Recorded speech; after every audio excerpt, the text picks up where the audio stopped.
आज हम बात करने वाले हैं गेम वीक 1 यूसीएल का जो ऑलरेडी ख़त्म हो चुका है। अमेजिंग वीक था ना ये, मज़ा आ गया कुछ स्पेशली कुछ मैचेस देखकर। फॉर बात करेंगे एक-एक करके, not all but few matches, छोटी सी रिव्यू करेंगे 1 से 2 मिनट का, कुछ पर तो नहीं भी करेंगे क्योंकि कुछ बात करने के लिए है होगा ही नहीं, जो वन साइडेड मैचेस होगा। फॉर एग्ज़ाम्पल आपकी आर्सेनल वर्सेस एथलेटिक, ठीक मैच थी बट एथलेटिक ज़्यादा कुछ अटैक साइड जमा नहीं पाई है, मैं ये बोलूँगा।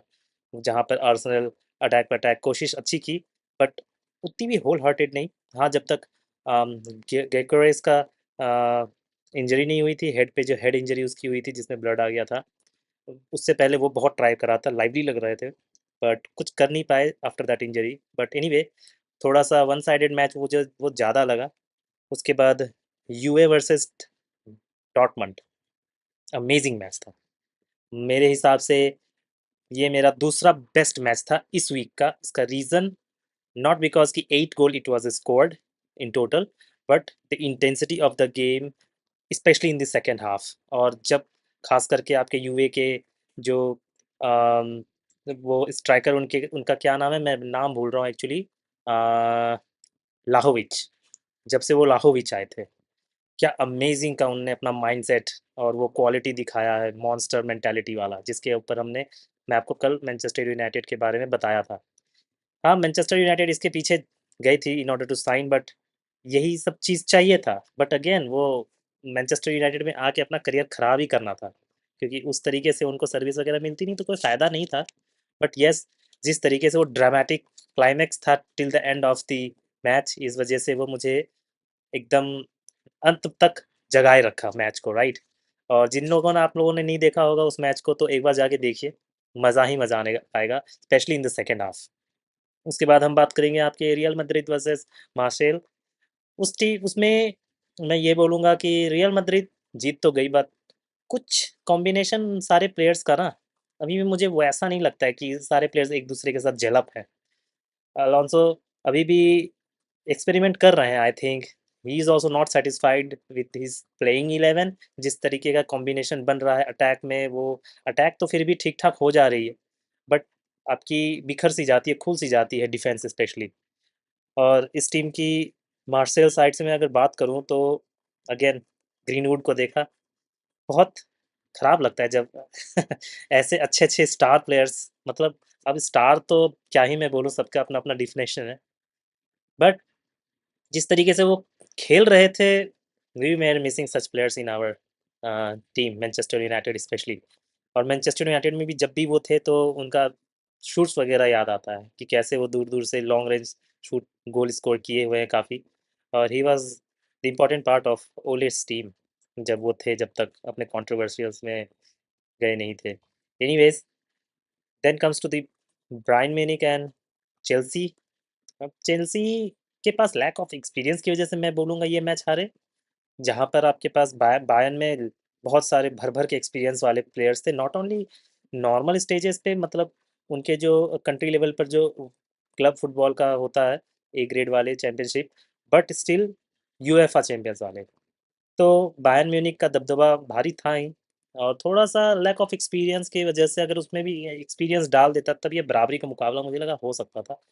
But no worries, they tried, they fought well, but not that well कि रिजल्ट्स निकाल सके। उसके बाद पीएसजी और अटलांटा के ऊपर तो ज़्यादा कुछ बात करने के लिए है नहीं, लताड़ लगा दिया आपकी अटलांटा को पीएसजी वालों ने।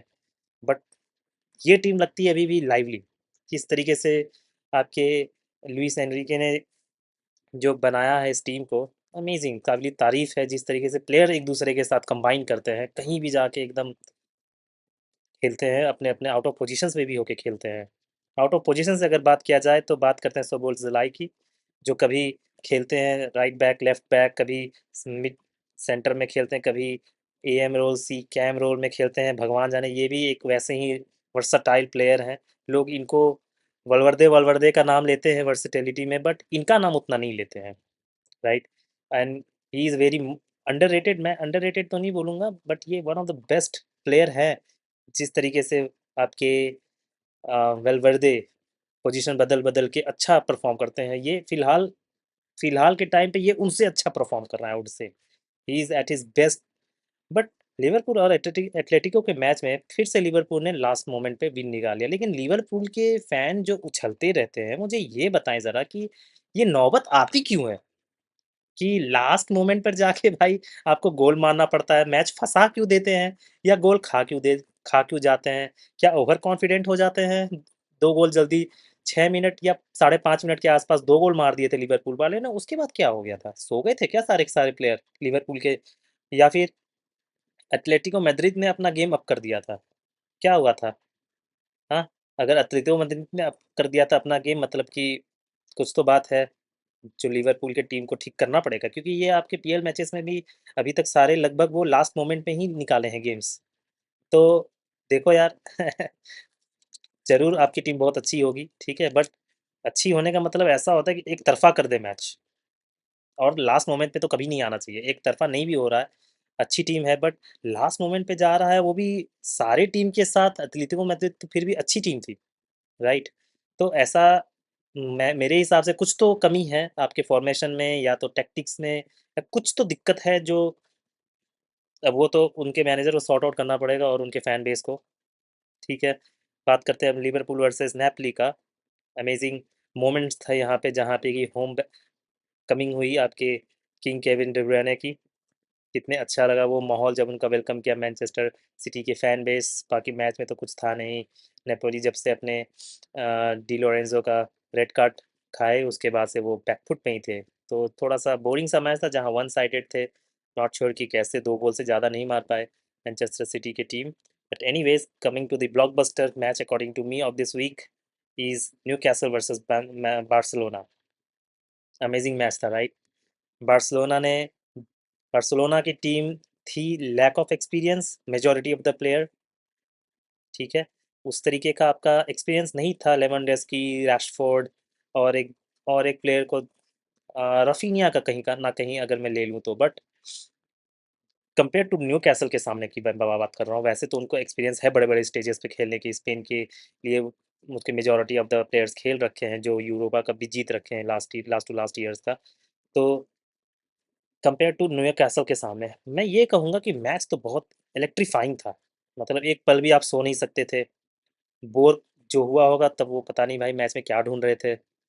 और सेकंड में हाफ में शायद थोड़ी-सी इंटेंसिटी गिरा दी न्यूकासल वालों ने, या फिर बार्सिलोना ने अपना गियर अप कर दिया। बट एनीवे, मैं ये बोलूँगा कि बार्सिलोना थोड़ी-सी लकी रही, क्योंकि न्यूकासल अगर फर्स्ट हाफ में अपने चांसेस को बरी कर देते तो मेबी बात कुछ और होती। बट अगेन, मेबीज़ की तो बात ही नहीं कर रहा।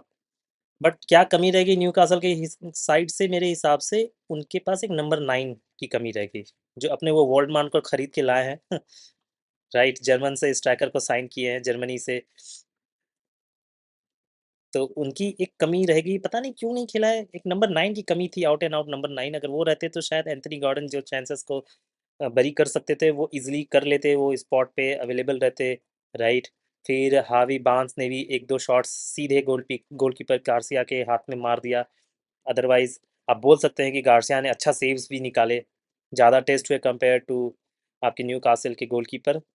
बट बात करते हैं the centre stage of this match, who was Rashford, Marcus Rashford. कैसा लग रहा है भाई मैनचेस्टर यूनाइटेड के फैंस को? बहुत पेले थे भाई, बहुत सब कुछ बोले थे, इस लेवल का प्लेयर नहीं है, उस लेवल का प्लेयर नहीं है। बार्सिलोना को ज़रूरत पड़ी तो आज वही मैच अपने निकाल कर दे दिए। हेडर भी मारा, ठीक है। हेडर क्यों नहीं वो मैनचेस्टर यूनाइटेड में मारते थे, मे बी जैसा कि आपको स्थिति दिख रही है कि सर्विस तो मिलती ही नहीं है, प्रोसेस मिलते नहीं है आपके प्लेयर्स को। तो लास्ट मुझे याद है एक और हेडर मारा था पीएल में, जब वो लास्ट एरिक टेन हाग के अंडर खेल रहे थे। मुझे याद है, टीम का नाम मुझे याद नहीं आ रहा, बट हेडर तो मारते मैंने देखा था उसको। और ये मैंने शायद उसकी दूसरी बार देखी है header. But anyway, it was an amazing match, और it was a relief from the Marcus Rashford side as well, कि उन्होंने स्कोर नहीं किया था, बस उन्होंने अपना प्यार मोहब्बत जाहिर तो किया था बार्सिलोना क्लब के लिए, बट वो जो करना चाहिए वो करके नहीं दिखा पाए थे अभी तक वो।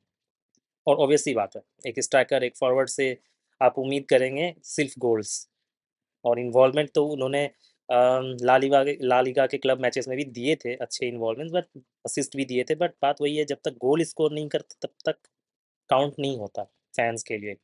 तो उन्होंने एक अमेजिंग ब्लाइंडर मारा है जहाँ पे वो दो प्लेयर्स को छका कर, ठीक है, शोल्डर ड्रॉप्स करके, और उसके बाद जो जगह बनाकर उन्होंने फार पोस्ट पर मारा है, बहुत ही अमेजिंग था वो देखने लायक। यमीन यमीन यमाल अगर रहते तो शायद बात कुछ अलग होती, मे बी डोमिनेंट रहते आपके बार्सिलोना के साइड, क्योंकि उनमें जो वो फ्लेयर है वो एक अलग बेनिफिट देता आपको बार्सिलोना की टीम को। बट बात कर लेते हैं जो किसी ने अभी तक बात नहीं किया, Anthony Elanga, again another Manchester United player. Amazing खेला, लेकिन वो क्या कॉन्टर्स पे रन बना रहा था वो, राइट। और उनके जितने भी क्रॉसेस थे सारे के सारे पिन पॉइंट, एंड या तो एंथनी गॉर्डन को या फिर हावी बार्न्स को, लेकिन उन्होंने अपने चैनल में अपने तरफ के लेफ्ट बैक को गजब का तंग कर रखा था अपने पेस से।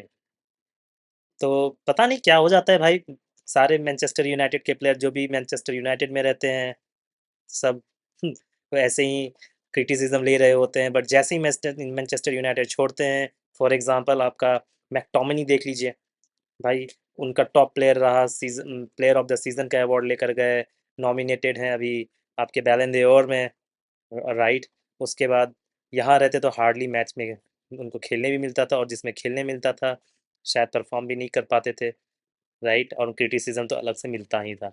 सेम आप बोल लीजिए एंथनी अलंगा, उसके बाद रैशफर्ड, ये सब तो अच्छे अच्छे जगह अच्छे अच्छे क्लब में खेल रहे हैं। आप ये भी नहीं बोल सकते कि कोई बेकार जगह पे खेल रहे हैं। एंथनी अलंगा तो आपके पीएल में भी हैं, पीएल में ही है, पीएल टीम में पिछले साल नॉटिंघम फॉरेस्ट में थे, जहां उन्होंने one of the important player थे वो उस टीम के। एनीवेज, अब क्या ही कह सकते हैं।